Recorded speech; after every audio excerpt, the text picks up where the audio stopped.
Welcome to this week's Summer Careers Festival, where we'll be helping you find your future. All summer, we're talking to other young people and professionals to get you on the right path, finding your purpose and finding the right opportunities for you. I'm Nathan. Would everyone like to introduce themselves?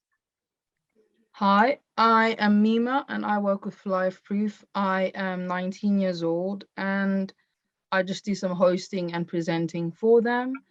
Yeah. Hi, I'm Philippa Hart from Hart Training and Recruitment. We're based in North Birmingham in Great Bar, but we cover the whole of the Midlands. We recruit temporary and permanent office-based staff, anything from accounts, administration, through to marketing jobs and more senior positions. And I opened 20 years ago, so we have placed lots of people in their jobs, lots of their kids in their jobs, and we also have a training company and we run training on site and online as well. That's me. Hi, and I'm Daniel Dawkins. I'm Director of Aspire People. We're based in Sutton Coldfield and we cover the East and West Midlands, and we recruit staff into schools across the East and West Midlands. We've been going since 2004. My background as a director, I hold multiple directorships, I suppose. So more recently, I'm on the interim executive board for schools in the West Midlands for Birmingham City Council. So I get parachuted into schools sometimes to help failing schools, because education and school settings are sort of my background. And I also, obviously, I'm a director of Aspire People and manage a team of consultants that place all types of staff into school settings. So from caretakers all the way up to head teachers. And I do lots of other bits and bobs as well, as I have a HR background, doing my master's in human resource management way back 20 odd years ago. So that's me. All right, Mima, I'll let you say the first question. First question. Okay. How do recruitment agencies work, and how do you get paid? How do you make money from it? Okay. Well, there's two ways that we can be paid. We can introduce candidates to clients and we charge a fee then once somebody starts permanently with the client. So up until that point, we tend to work for free. So we don't get paid until the candidate has actually started with the client and then is working through their probationary period. But that's how we make our money. Daniel, do you work a lot on the contract side as well? I do, yeah. I'll add a little bit more on the perm side. The beauty of permanent recruitment with an agency, if you're a young person looking to register with an agency like Hart or Aspire People, if you want to work in schools, is that the alternatives for a hirer are quite expensive. So essentially they would be looking to fill a position. So they would spend money advertising in local media, whether that is paper media, the old school newspaper or whatever, if they're still going, and social media, potentially on a Facebook campaign, or even online media platforms themselves will advertise. That costs the school money. And sometimes they don't. It costs the school money, it costs the client money. Sometimes they don't get anything back from that. So what Philippa and I would do is we would work on the basis of getting candidates registered and finding out what jobs they want, what placements we can offer those, and then we connect with our client bases to find that role for them. So the school then ends up only paying for a person that starts with them. So it's a really advantageous position to be in. So if you're a young person and you want the best opportunity, it's a good place to start, because if you could scan 50 or so adverts to try and find the ideal position for you, permanent role, or you could register with one or two agencies and we could do that for you on a sort of no fee until you make the actual hire, I suppose, from a client's point of view. So it's a really good option for a client. So yes, to answer Philippa's question, yes, I do work on the contract side. The contract side really for us is the real try before you buy method, and we have a lot of that. So the conduct regs give us certain leeway, so that if we say, for instance, you registered with us and said, look, I want to find my perfect place in a school. So if you Aspire people, it's placements within a school setting or nursery setting or something like that.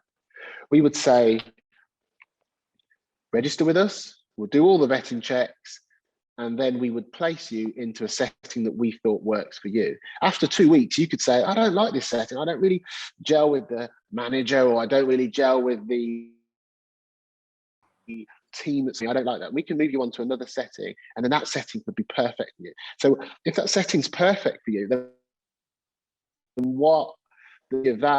the setting could say, we like this person as well. And then after so many weeks of working, they can take you on for absolutely free.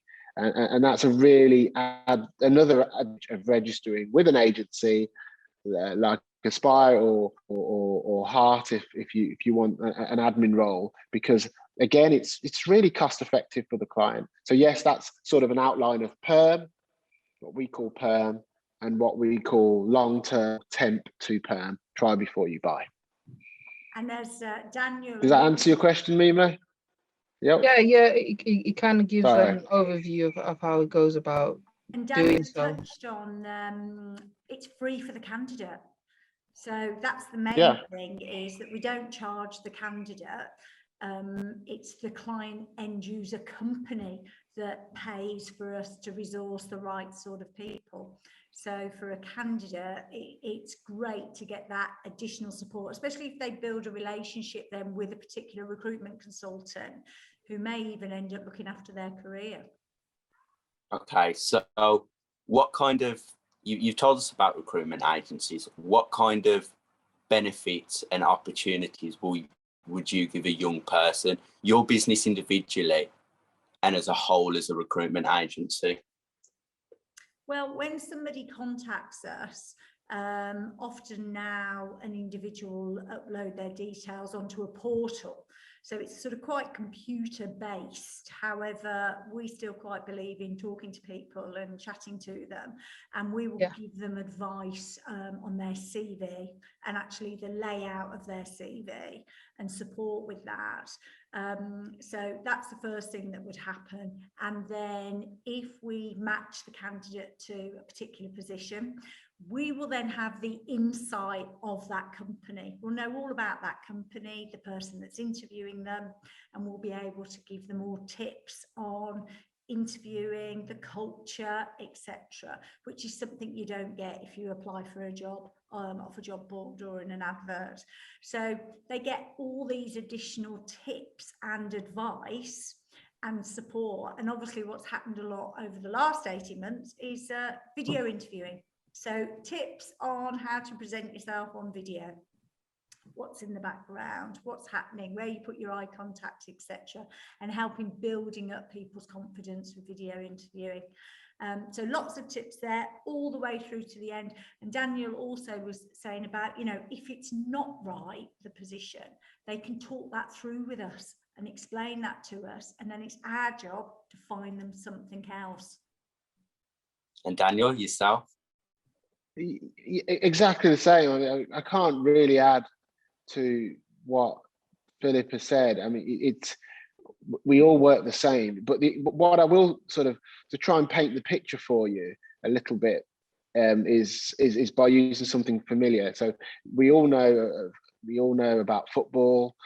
We're all still recovering from the European Championships, and all those footballers have agents that work for them to find them roles.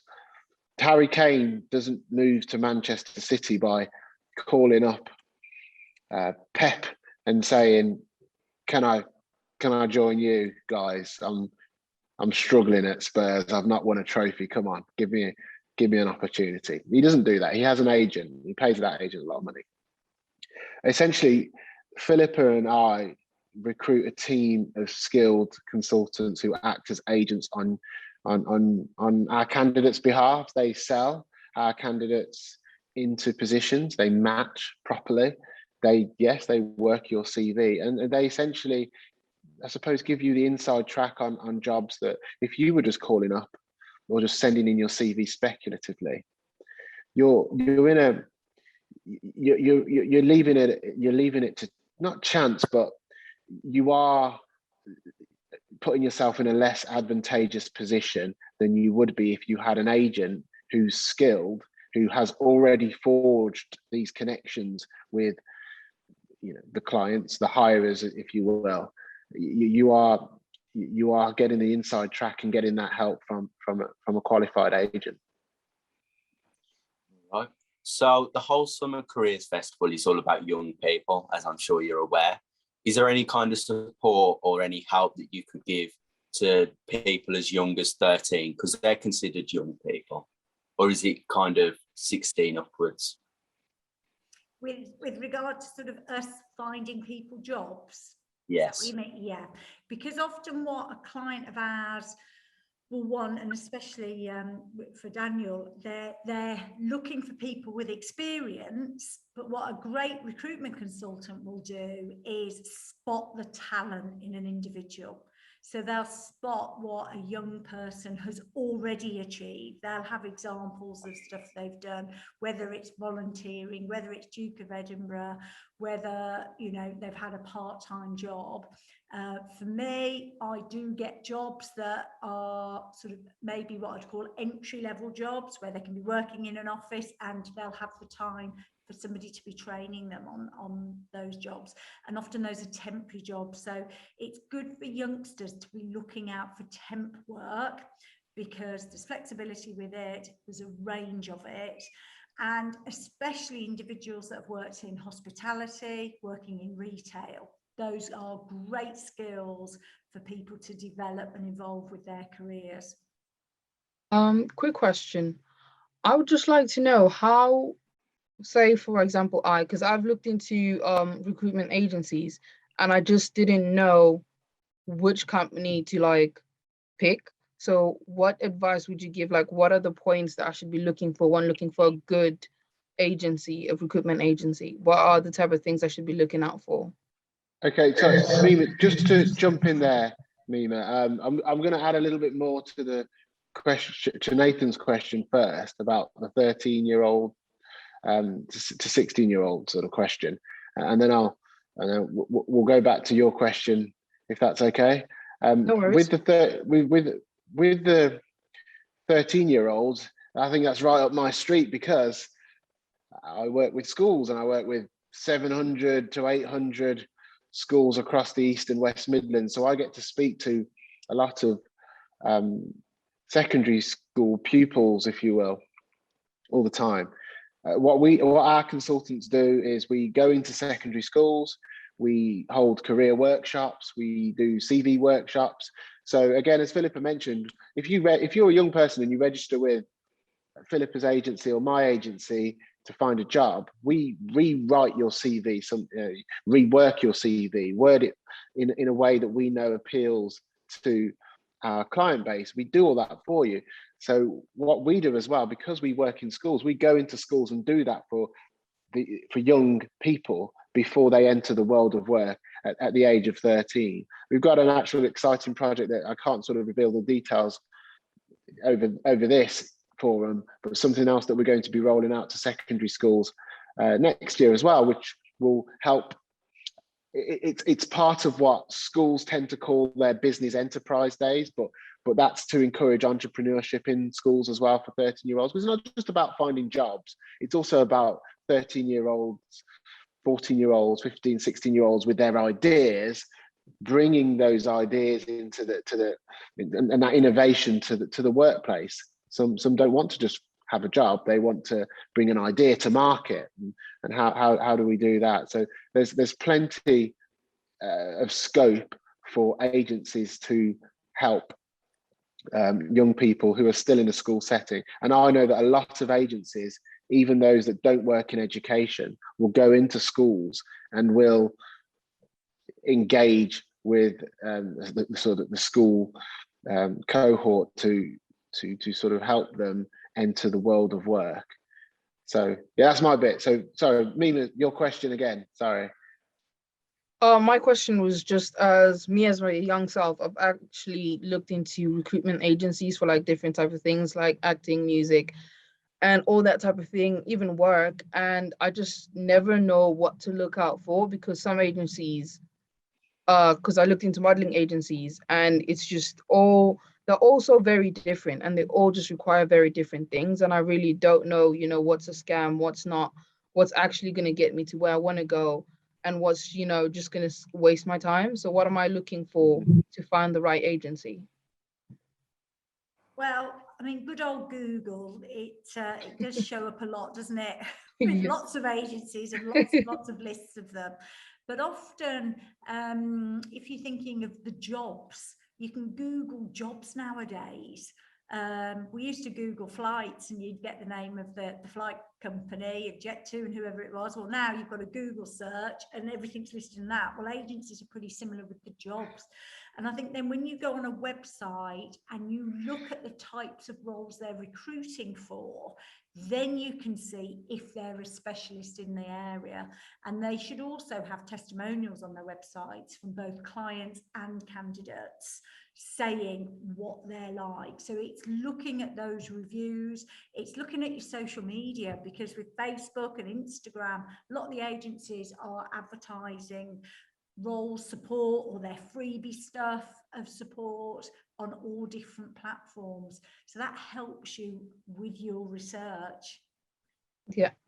Daniel, will you add to that? Yeah, I mean, I'd also, in 2003, the conduct regs for employment businesses came out. So we called agencies, some people legally we're called employment businesses. So we're one and the same. But the conduct regs sort of outline how agencies behave. We're a regulated industry. We're not, you can't just set up an agent, well, you can actually set up a business and sort of do what you want, but that's where the problem lies, I suppose. Look for any payment up front, I would say, will give you, is a red flag. Philippa quite rightly outlined that it's a free service. Candidates, you shouldn't be charged. You can be charged for certain things, like for instance, in a school setting, if you have to have a DBS, that DBS is yours. You would pay for your DBS, and that DBS will follow you around, whichever agency you registered with, it's your DBS, so you're paying for that. But if I was to say, to register with us, you have to pay us 20 quid. That's a red flag, because the conduct regs don't allow that. As far as I'm aware, anyway. If they do, tell me, because I could make a bit more money from that. But yeah, I'm pretty sure that's a no-go. And then the testimonials that Philippa said, it's absolutely right. But you're also looking at those testimonials. For instance, our agency, we do a lot of work in the community. So you're looking at agencies that aren't just using candidates, as we call people that are prospective registrations, candidates. They're not just using candidates as a commodity. So we are looking to provide a service. Again, look on the website. You can generally get a feel for the business and the heart of the business from the testimonials on the website. And yeah, just give them a call and speak to someone. And again, you can get a feel for whether that agency is genuine or not. But I tend to, so I've got a very narrow view of agencies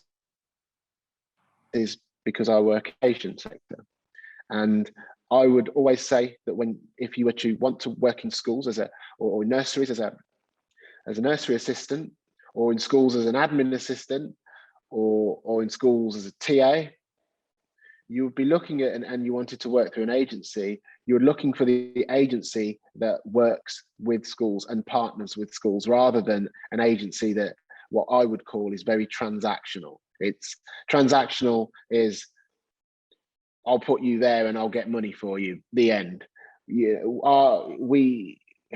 and this isn't a plug, but good agencies go to their schools. They do those career days that I've just mentioned. We recently, it's quite a funny one actually. We recently bought a load of silent disco headsets and transmitters, and took those to our primary school for their year 6 leavers discos, and you had to sanitize them and do all of that sort of stuff. And the schools loved it because their kids are able to then have a school disco that's sort of socially distanced in a way, because it's silent disco headset, but at the same time we did that for our schools at no cost. And I think that's something else that you'd look for in an agency that engages with its clients and has good relationships with its clients, partnerships with its clients. They may also be members of an association. So recruitment agencies have got different groups they can join. So you've got the REC, which is the Recruitment Federation. There's Team. I'm part of this network where independent recruitment agencies work together across the UK. There's APSCO. So you'll see these different logos on their websites as well. And that's always a good thing to see if they're part of a network organisation. So cool.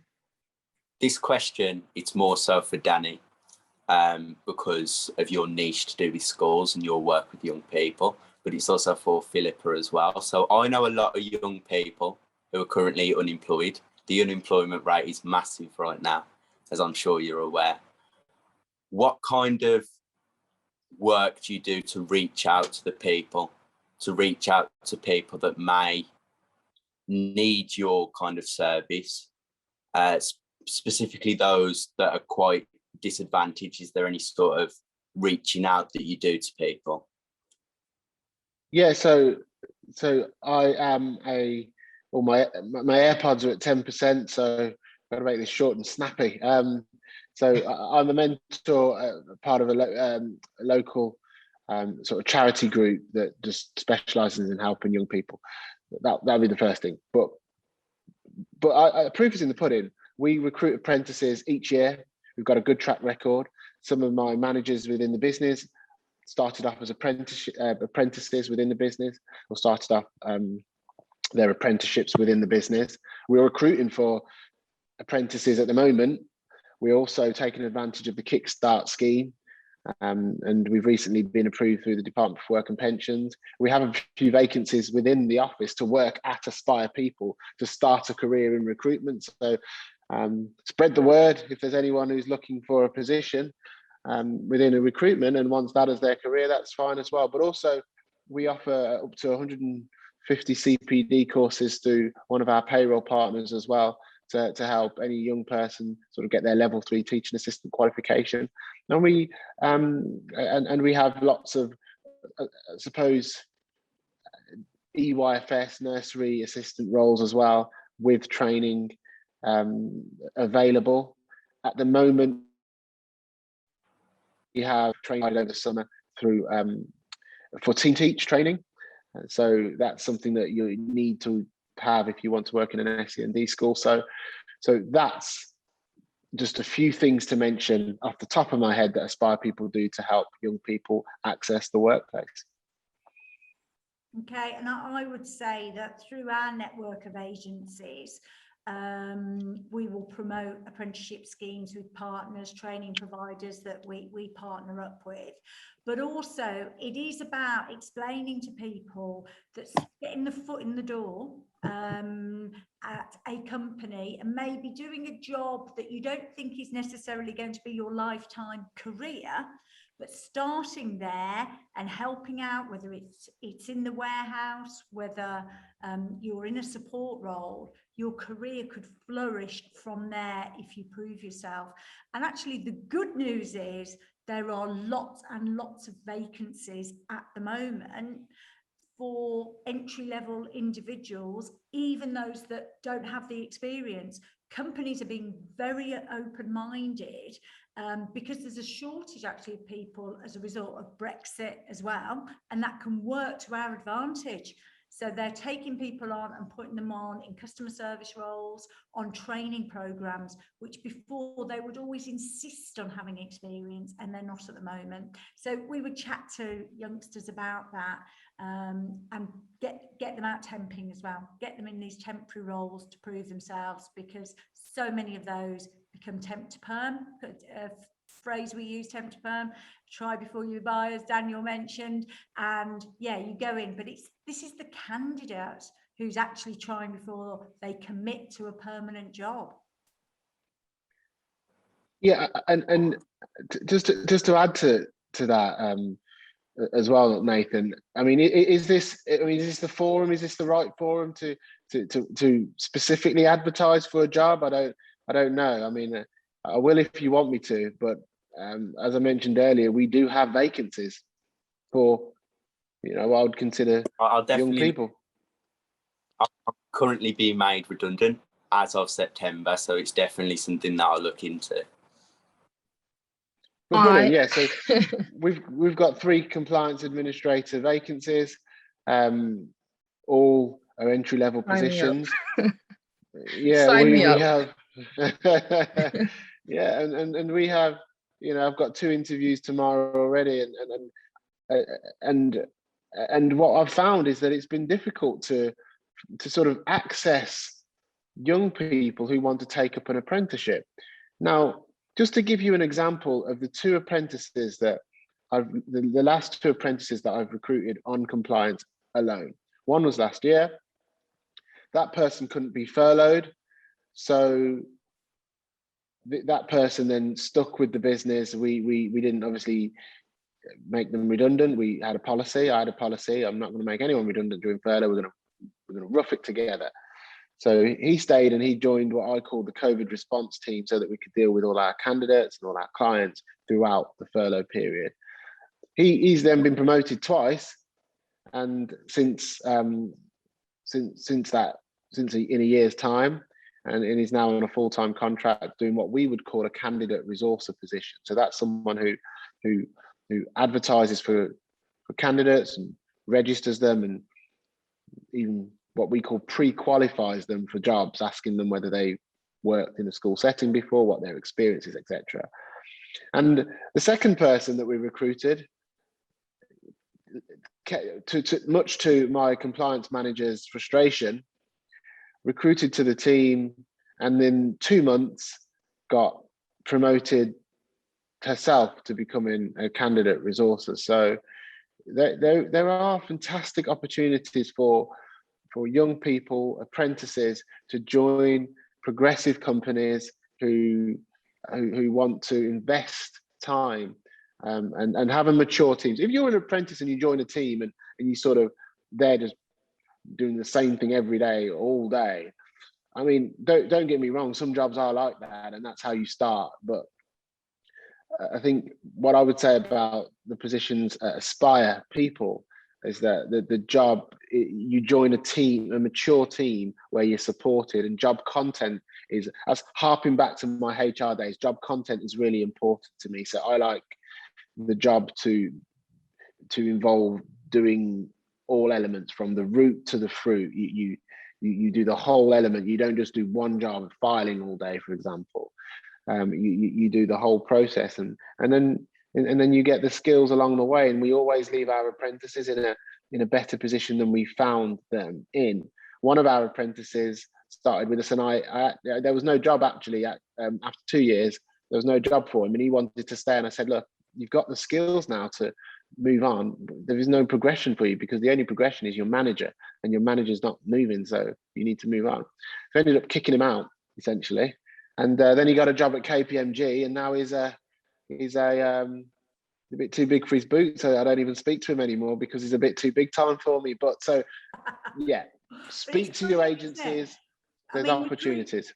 Recruitment's such a brilliant career, and there's so many opportunities in recruitment agencies themselves, as Daniel was saying. But often what you'll find is the grounding people get from recruitment, a brilliant example, they go off to these other great positions and other careers. And we can feel quite proud of that we had part of it their success was us.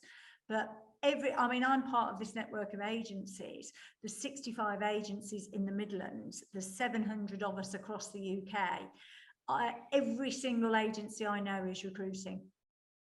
It is crazy, you know, it's really busy, lots happening. It's a brilliant industry to get in. If you're not, if you're a young person and you're not registered with the National Apprenticeship Service on gov.uk or wherever it is, do it. We can't find apprentices. We can't find young people who want jobs, and I don't know why. But if you register, you'll get a really good entry level position and start a brilliant career.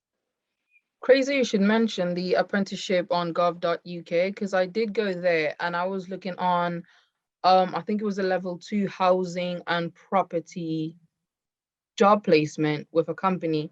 And I think the thing that confused me is that, one, I didn't really have anyone to like walk me through or explain to me how it worked. There was like, somehow I had to call and email a teacher from a different college, kind of link the whole thing, and I didn't really understand what was going on. And I did send a few emails, never got, you know, responses or anything. So I kind of just said, it's better to not test the waters until I have full information on what's happening there. But yeah, I did definitely check out on apprentice on the government, .uk. Yeah, I mean, I don't know what businesses would have. I suppose my experience is I have a job advert through a training provider on that platform. So I don't know from the applicant's point of view what you see, but my job advert's there. So if you're applying for a job in sort of my space, you should be able to see that advert and apply to it through my training provider, and then the CV will invariably get vetted by the training provider, who will then pass that CV on to me. Okay. Any final questions from you, Mima, or do you think we've covered everything? I feel like we've covered everything. All right. Any final words from you guys? I'd just like to say, just good luck to everyone in your job hunt. Keep trying, hone your CV, hone your skills, really advertise your transferable skills on your CV. Really check and double check your CV for accuracy. There's nothing worse than a spelling mistake or just a general grammatical error. Especially from my point of view, working in an education setting, that's just a complete no-no. You know how teachers, you guys should know more than me how teachers, I've forgotten my teachers, I'm too old. But you know, you're stone's throw away from your teachers of old, so you know how pedantic they can be. So yeah, be really, really careful with what you put out there. But just I wish you all the best and good luck. Thank you. Fantastic advice. There's nothing worse than those spelling mistakes in those CVs. And do you know what? Some traditional stuff as well. Pick up the telephone and ring companies. Yeah. There's True. one thing about emailing, and honestly, we get hundreds and hundreds and hundreds of emails every single day. So, but the people that phone, then we get a chance to speak to them and we can hear them and they're real, and that is fantastic. And if you apply for a job and you don't hear back as well, I would pick up the phone and ring up that company and double check they've definitely received your CV. And then if all else fails, as companies are now opening back up again, go and knock the doors, because people are going back to their offices and their places of business, and drop your CV on a hard copy as well as emailing it. Just keep going and you will be successful. Thank you. I think that's great advice. Needed to hear that. All right then. I hope that everyone viewing this has learned all about this. We'll have more work despite the weather at the moment. As usual, follow at LifeProofUK on Instagram and follow the hashtag FindYourFuture. I hope to see you soon. See you later. Goodbye.